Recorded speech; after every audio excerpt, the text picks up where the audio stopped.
I want to show you how I look at trades during a typical trading day, and I always trade using Renko bars, sometimes 2 Renko and sometimes 4 Renko, depending on the how the daily range has been.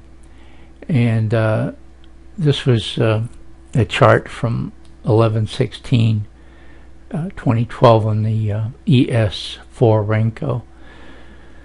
Now this was an actual trade I made, and you can go to the archives and see this trade on 11/16 2012.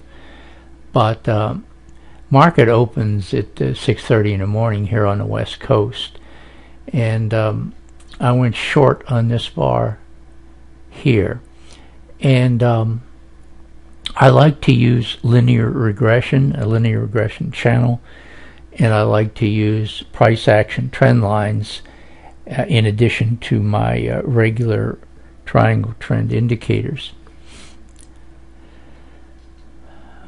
These magenta dots at the top and green dots at the bottom of turning points, you can call them pivot points, turning points, swing points, whatever you like, but it's based on the zigzag indicator, and using price action trend lines is a way to make a lagging indicator, namely the zigzag, into a leading indicator. And you put the trend line between higher lows and lower highs right here. So this trend line went in way back here. Actually, it went in after this bar here was formed, so well in advance, so it becomes a leading indicator. And these turning points also represent support and resistance. So here is support right here and right here. This was resistance right here, and then when it falls below support, as long as the other indicators are in agreement with that, then that's a good place to trade. And when things line up like this, generally speaking, you have a better than 90% chance of a successful trade. Now this is a linear regression line in through here, and as you know, linear regression is the mean of the equity, and the equity always returns to this linear regression line here. And the linear regression channel has the upper portion here and the lower portion here, which are 2 standard deviations away from the mean. So 2 standard deviations up and 2 standard deviations down. So this trend line was put in, as I said, way back here. When the equity went below this trend line, and the market opens at 6:30 in the morning here on the West Coast, so it's 6:32 right here is where I went short on this bar, and the swing cycle had crossed below its variable band, which is this white line here, and turned red down in here, which means momentum is moving down. As you can see, the other indicators were all red and moving down. The midline of the Bollinger Band differential had turned red, and it was moving down toward its 0 line. So this looked like a good place to go short. And I used 2 indicators primarily to determine when to get out of a short position, or how long to stay in a short position. But primarily I use the swing cycle VB as to when to get out of a short position, because the swing cycle VB is very helpful in overbought, oversold. And overbought, oversold are relative terms. And relatively speaking, right up here, when the swing cycle crossed below the variable band, that was clearly overbought. Right here, that was clearly oversold. It also moved down to the bottom line of the linear regression channel here. So when this swing cycle started moving up, and the variable band and swing cycle got very close here, it was obviously oversold. So this is where I got out of the trade right in this area right here, and I think it was a 10-point trade at the time.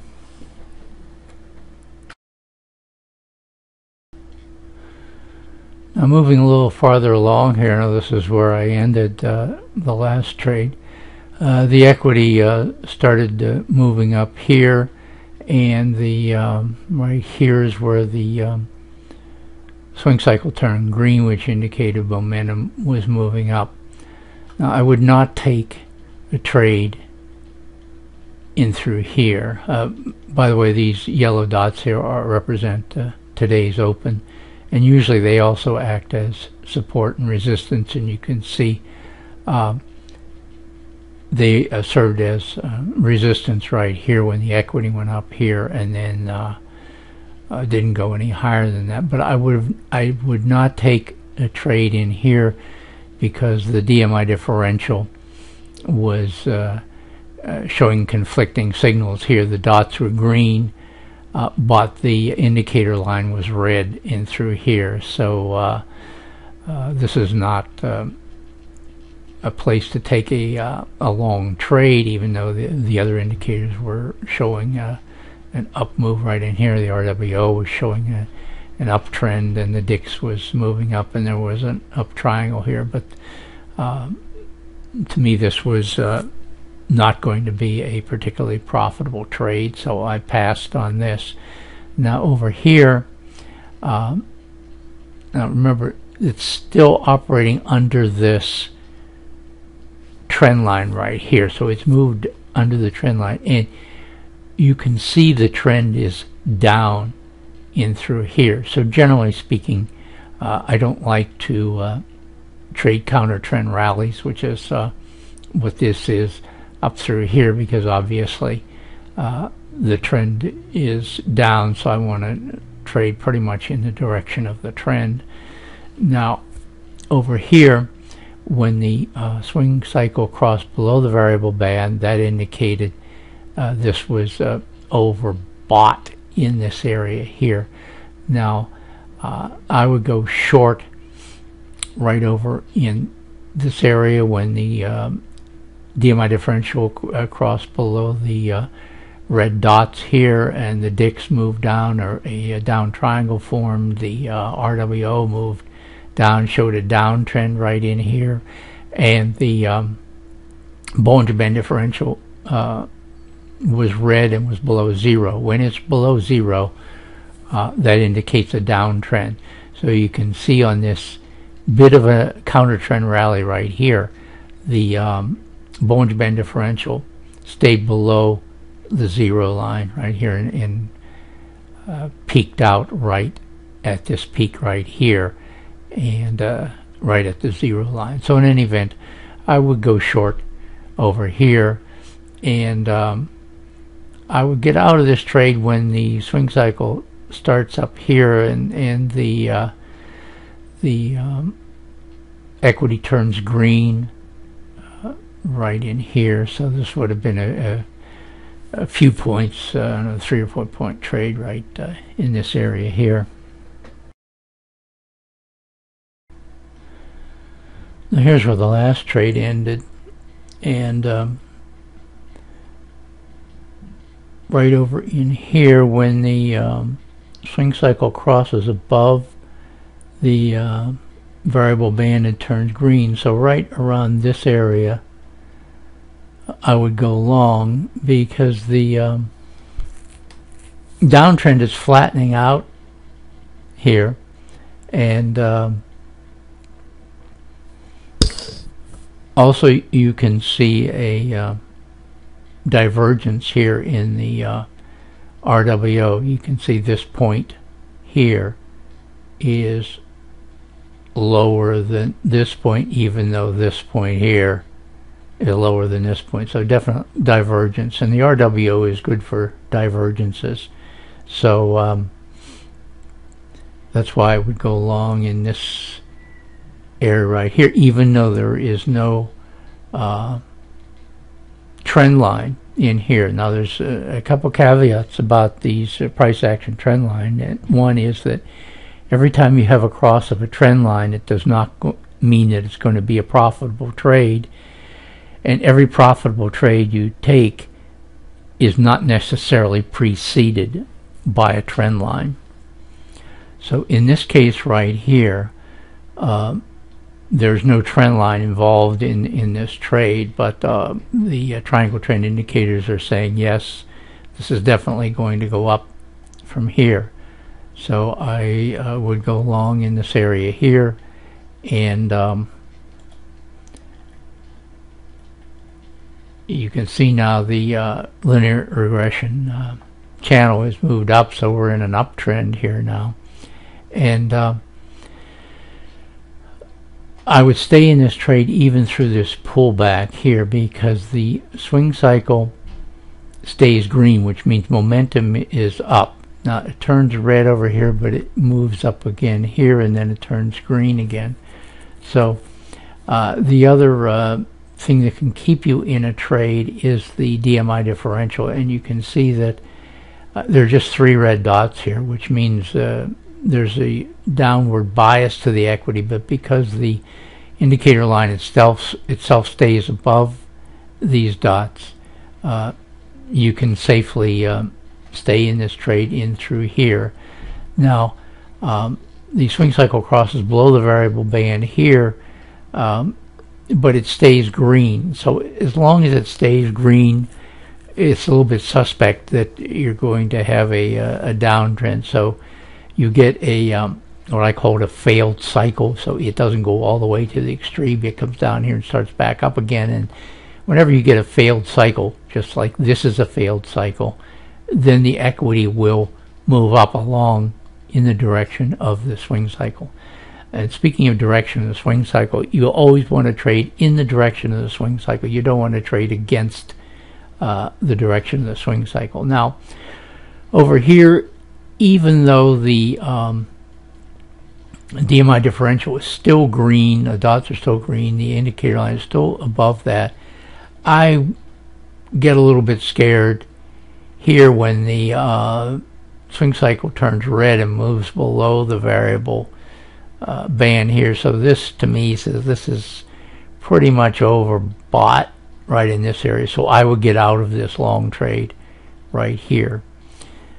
Now that would still be a fairly profitable trade, and it's a conservative trade because the DMI differential is saying the equity is still going to go up more, and indeed it does go up more right to here, and once again gets very close to the top of the linear regression channel right in here. Now this is a good place to go short right here, just as the equity moves below this trend line right in here.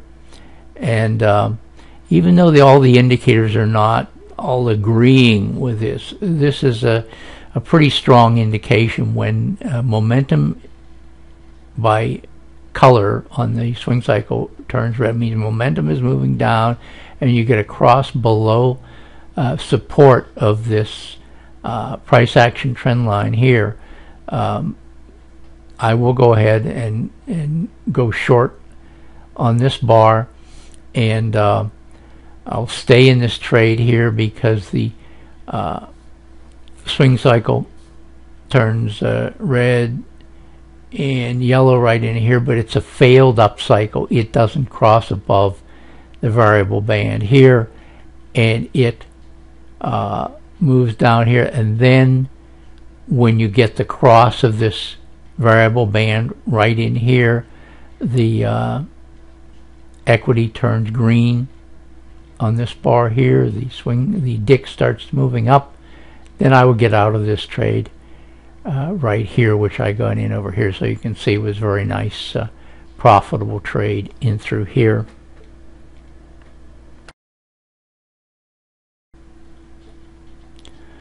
Now here would be the final trading opportunity of the day, when the swing cycle moves up here, turns green, the equity is moving above this trend line right here. and all the indicators are green and moving up, and the Bollinger Band Differential Oscillator is just crossing above its zero line right here. And when everything lines up like this, here again you've got better than a 90% chance of a successful trade, because all the indicators all at the same time are lined up going up, and the equity at this same point crosses above this trend line. So this is a very strong possibility of a good trade right in here, and I would stay in this trade and get out at the end of the trading day, right up in this area here. I want to go back and mention one other thing, and I know somebody's going to call me on this, and I went short even though this was showing an uptrend in here, but it was not a strong uptrend.